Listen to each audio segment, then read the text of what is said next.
The Middle East was better off with Saddam Hussein and Muammar Gaddafi in power. Those words from Republican presidential candidate and Texas Senator Ted Cruz. But is he right? What do the numbers show in the years since the Iraq War? This is a reality check you won't see anywhere else. We've seen a consistent mistake in foreign policy. It's far too often. We've seen Democrats and a lot of establishment Republicans in Washington get involved in toppling Middle Eastern governments. Right. And it ends up benefiting the bad guys. It ends up handing them over to radical Islamic terror. That was Texas Senator Ted Cruz on MSNBC's Morning Joe. The senator explaining how he believes American intervention since the start of the Iraq War has led from one disaster to another. Was the world, in fact, in the Middle East a more secure place when Saddam Hussein was in power, when Muammar Gaddafi was in power, and when Assad wasn't fighting for his life in Syria? Of course it was. It was more stable. That's not even a close call.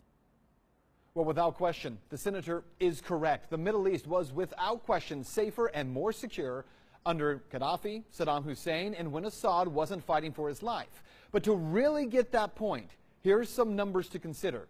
According to reports from our own U.S. government, reports of deaths from terrorism in the Middle East between 2002 and 2014 have increased 4,500%.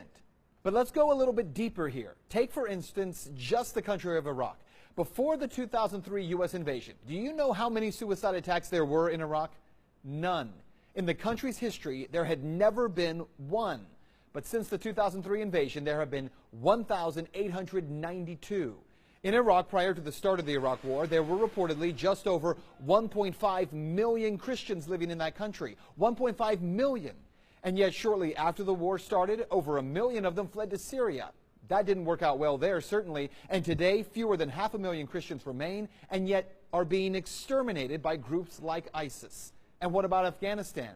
Just last year alone, insurgents killed 2,643 civilians, the highest number since the UN began keeping records. How about Pakistan? In the 14 years prior to 9/11, get this, there was only one suicide attack on Pakistani soil.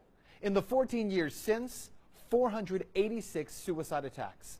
The same is true in the past 14 years in Somalia, 88, Yemen, 85, Libya, 29, Nigeria, 91, and in Syria, 165. So what you need to know is that 14 years after this so-called war on terror began, the United States is on track to have spent $6 trillion on just the wars in Iraq and Afghanistan.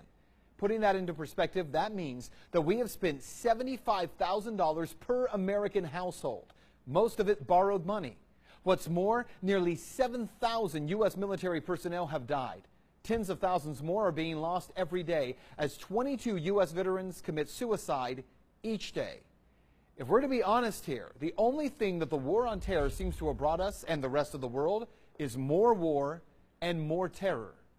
That's Reality Check. Let's talk about that tonight on Twitter.